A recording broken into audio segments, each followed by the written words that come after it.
저희 PD님도 모공이 진짜 넓어요. 원래 다 이런 거 아닌가요? 넓은 아. 편이죠. 약간 흉터 가까운 모공이긴 하네요. 고등학교 때는 아마 괜찮지 않았을까 싶긴 한데. 네. 근데 왜 갑자기 PD님이 이렇게 드신 걸까요? 모공이. 일단 첫 번째로 모공이 넓어지는 가장 큰 이유는 피지 분비 과다예요. 이제 모공 옆에는 이제 피지샘들이 이렇게 존재하게 되는데 거기서 피지가 좀 너무 많이 나오다 보면은 피지가 나오는 구멍인데 그 구멍에서 피지가 많이 나오니까 당연히 그 구멍은 넓어질 수밖에 없는 거죠. 그래서 이런 피지 분비 과다가 또 원인이 될 수 있고, 그리고 결국에 이 모공도 그 근처에 피부 탄력이 좀 모공을 조여주고 있는 느낌이다 보니까 좀 나이가 들면서 네. 이제 피부 탄력이 떨어지게 되면은 그러면 모공이 또 넓어질 수 있고, 그리고 이제 자외선이나 피부염 같은 것들이 생겨가지고 피부의 전반적인 건강 상태가 떨어지면 그거 역시도 피부 탄력을 떨어뜨리기 때문에 이제 모공이 좀 넓어질 수가 있죠. 좀 어떤 분들은 약간 정확한 의학 용어는 아닌데 그런 식으로 설명도 하더라고요. 건성모공, 지성모공이라 해서 원장님 말씀하신 것처럼 유분량이 많이 늘어나니까 자연스레 건강한 피부지만 이 모공이 넓어지는 경우랑 또 이제 피부 탄력 자체가 좀 떨어지고 피부가 좀 안 좋아지다 보니까 그러면서 모공이 좀 늘어나 보이는, 그렇게 좀 표현하는데 정확한 의학 용어는 아니지만 좀 되게 손님 입장에서 이해하기 쉽겠다라는 생각이 들긴 했어요. 그래가지고 이제 약간 내가 모공이 넓어진 이유가 무엇인지 한번 스스로 한번 네. 또 체크를 해보시고 네네. 이제 그거에 맞춰가지고 관리를 하는 것도 중요할 것 같아요. 우리 PD님 같은 경우는 그러면 딱히 피부가 문제는 없다 보니까 좀 아까 표현에 따르면 기름 분비 때문에 그렇겠다, 그죠? 그렇죠. 네. 그리고 아까 약간 고등학교 때는 괜찮으셨는데 네네. 요즘도 그러신다고 하니까 네네. 또 이제 나이가 아무래도 드시면서 이제 약간 탄력이 좀 떨어지는 것도 좀 있지 않을까. 벌써 또 나이 이슈. 그리고 제가 봤을 때 네. 약간 좀 피부 색깔을 보시니까 자외선 차단도 약간 제대로 안 하시는 거예요. 아, 혼줄 나네요.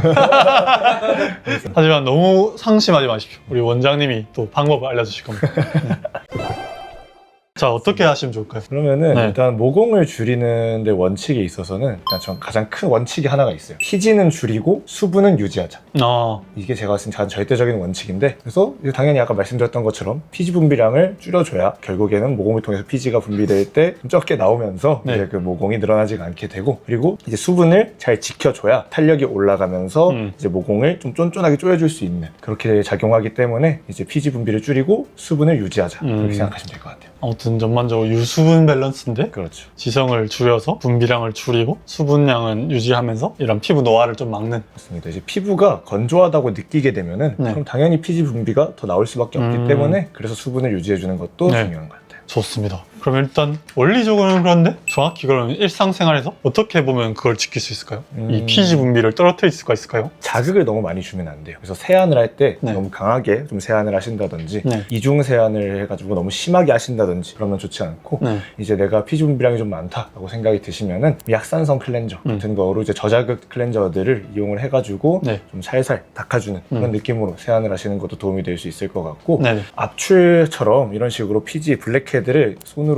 아니면 뭐 다른 기구들로 해서 짜시는 건 정말 안 좋아요. 그러면은 모공 넓어지기만 하고 또 짠다고 해서 그게 또 아예 없어지는 게 아니잖아요. 금방 또 다시 찹니다. 또 그거에 또 중독이 돼가지고 또 짜고 뭐 떼어내고 하다 보면은 점점 모공이 넓어져서 이제 걷잡을 수 없는 수준까지 가는 거죠. 그래서 이제 정 이렇게 좀 지우고 싶고 너무 신경 쓰인다고 하시면은 약하게 세안을 하시고, 요새 좀 그런 것들이 있어요. 좀 저자극으로 약간 녹여주는 것들이 있는데 네. 차라리 그런 제품들을 사용하는 게 저는 훨씬 나은 것 같아요. 그러니까 제품을 사용할 때 어쨌거나 이 피지 관리를 할 수 있는 제품들을 좀 사용을 해보고, 또 나쁜 습관으로 이 모공 자체 블랙헤드 이런 걸 압출하는 습관에 대해서 좀 얘기를 해주신 것 같아요. 그렇죠. 이게 저는 약간 봤었을 때 이런 구조물이 있으면 안에 이제 피지가 끼어있다, 이게 뭐 바깥에 청소를 해주거나 이걸 녹여주면 자연스럽게 좀 줄어들 수 있는 건데, 여기 갖고 빡 눌러주면 이게 피지가 딱 나가면서 이걸 오히려 넓혀주는데, 그거는 좀 물리적으로 영구적으로 넓혀주는 느낌? 넓혀지다 보니까 다음에 또 찰 때 또 많이 보이고, 이런 악순환이 좀 반복되는 일인 것 같아요. 그래서 이제 요즘은 근데 이것들이 좀 많이 아시는 것 같아요. 그래서 네네. 제가 최근에 올리브영을 한번 갈 일이 있어서 갔었는데 네. 거기 가보니까 좀 피지 관련돼 있는 것들 한번 봤더니 네. 그러니까 저자극으로 네. 그렇게 녹이는 제품들이 거의 다 있더라고요. 그래서 그래도 요새는 좀 많이들 아시고 네. 그런 제품들 많이 쓰시는구나 라고 네. 느꼈습니다. 그래서 사실 그리고 또 두 번째로는 아까 말씀드렸던 것처럼 탄력 유지해주는 게 또 중요한데요. 네. 이제 그런 탄력 같은 거는 당연한 소리지만 결국엔 노화 방지가 좀 중요하기 때문에 네. 자외선 차단 잘 해주시고, 이것도 역시 뭐 수분 유지 잘 해주시는 게 중요하고, 병원 오셔가지고 관리 받으시면은 더 좋지 않을까 싶긴 합니다. 그래서 어쨌든 수분과 탄력 유지는 뭔가 특별한 방법이 따로 있다기보다 평소에 말씀드리는 그런 안티에이징적인 생활 습관을 유지하는 게 중요하다 보니까 그런 기본에 충실하되, 또 결국에는 한계가 있다 보니 이런 의학적인 도움이 맞습니다. 받으면 좋을 것 같다. 이게 또 생활 습관적으로 이런 탄력을 떨어뜨리고 또 피지 분비량을 늘리는 나쁜 습관들이 있지 않나요?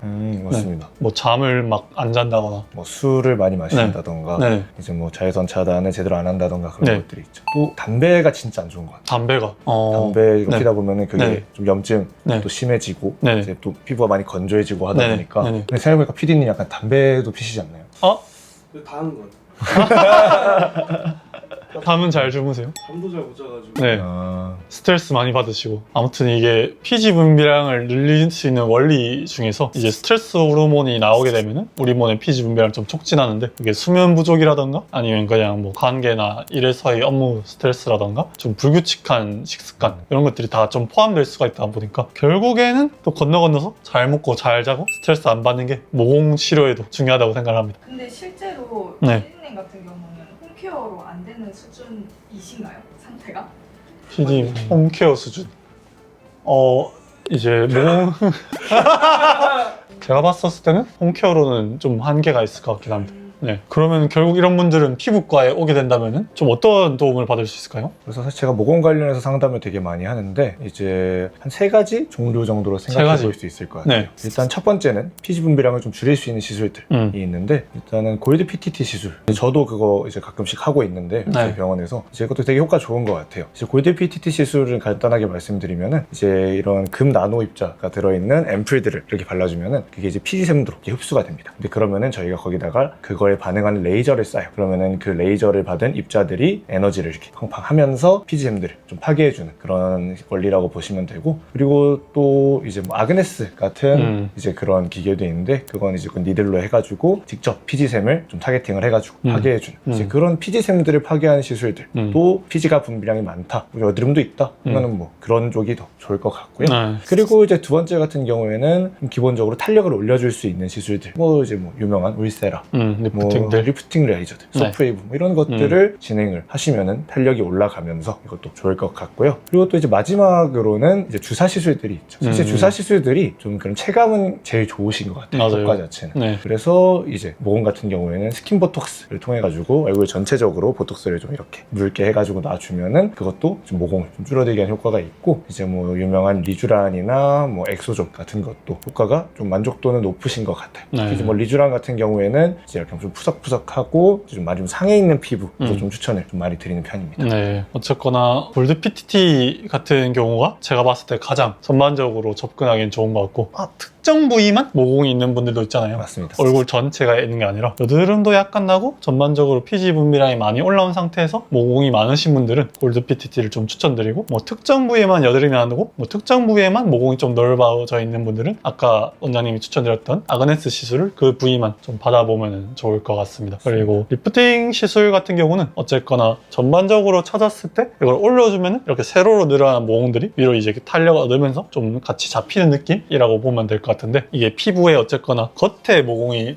보이는 거다 보니까 좀 깊게 들어가는 리프팅도 당연히 간접적 영향을 주겠지만, 내가 정말 모공 때문에 좀 스트레스를 받는 경우에는 좀 얕게 들어가는 리프팅이 조금 더 즉각적으로 효과를 줄 수 있고, 대표적인 예로 소프웨이브 리프팅도 괜찮고, 더 나아가서 고주파 시술인 서마지나 볼륨어, 올리지오 이런 류의 고주파 시술도 도움이 많이 된다고 생각합니다. 요새 포텐자도 되게 많이들 하는 것 같아요. 네. 일단 제 주변에서 네. 좀 연락하고 지내는 남자 원장님들이 제일 요즘 많이 받는 시술이 실제로 포텐자. 셀프로 하시나? 셀프로 하긴 네. 하는데 그거 아파가지고 사실 네네. 포텐자 혼자 하면은 이제 약간 목표했던 샷수를 다 못 채우긴 하더라고요. 아무튼 니들 RF 그렇죠. 바늘 고주파 시술도 어쨌거나 찔러주는 것 자체도 도움이 되고, 그렇죠. 안에 들어간 고주파가 이런 피지선과 유수분 밸런스 조절에도 도움이 되죠. 네. 맞습니다. 그래서 결론적으로 이런 여러 가지 시술들이 있는데, 이게 근데 어떤 게 정답이다 이런 건 없잖아요. 네. 그렇죠. 사실 이제 정답이 있는 거는 네. 거의 드물죠. 그래서 각 상태 그리고 피부에 따라서 똑같이 모공이 있어도 또 다른 부분에서는 디테일적인 차이가 있다 보니까 그런 경우에는 추천해 줄 수 있는 시술이 조금씩 달라지다 보니까 전반적으로 이런 라인업에 모공에 도움되는 시술들이 있지만, 정확하게 나한테 어떤 게 맞는지는 방문하셔가지고 상담 받아보시면서 추천받는 게 가장 정확할 것 같긴 합니다. 사실 모공이라는 게 좀 신경 쓰이는 쓰이시는 분들이 굉장히 많은 것 같은데 사실 모공은 우리 몸에 원래 있는 구조잖아요. 그래서 사실 없으면 안 됩니다. 눈에 안 띄어야 되지? 그렇죠. 없어지면 안 이제 되죠. 아예, 그러니까 아예 또 없앨 수는 없는 구조물이다 보니까 또 그거에서 너무 과도하게 스트레스는 안 받으셨으면 좋겠어요. 단지 모공이 이렇게 눈에 이제 뭐 너무 잘 보이는 경우에는 그걸 좀 줄여줄 수 있는 그런 여러 가지 관리나 시술들이 있으니까 한번 바라보시면 좋을 것 같고, 그리고 그런 말씀드렸던 안 좋은 습관들 그런 것들은 꼭 피해 주셨으면 좋을 것 같아요. 네. 그리고 어쨌거나 이것 또한 늘어지면 늘어질수록 마치 노화처럼 되돌리는 게 더 어려워지다 보니까 또 그런 관점에서 꾸준한 관리를 받는 것도 저는 도움이 된다고 생각하거든요. 그래서 뭔가 스트레스를 받고 계시면은 지금이 가장 빠를 때가 아닌가 싶긴 합니다. 맞습니다. 이제 흉터화로 이제 진행되기 전에 한번 또 늘어지기 전에 최대한 빠르게 오셔가지고 한번 관리를 받아보시면 좋을 것 같아요. 이상 하원장들 강동현 원장 유혁준 원장이었습니다. 감사합니다.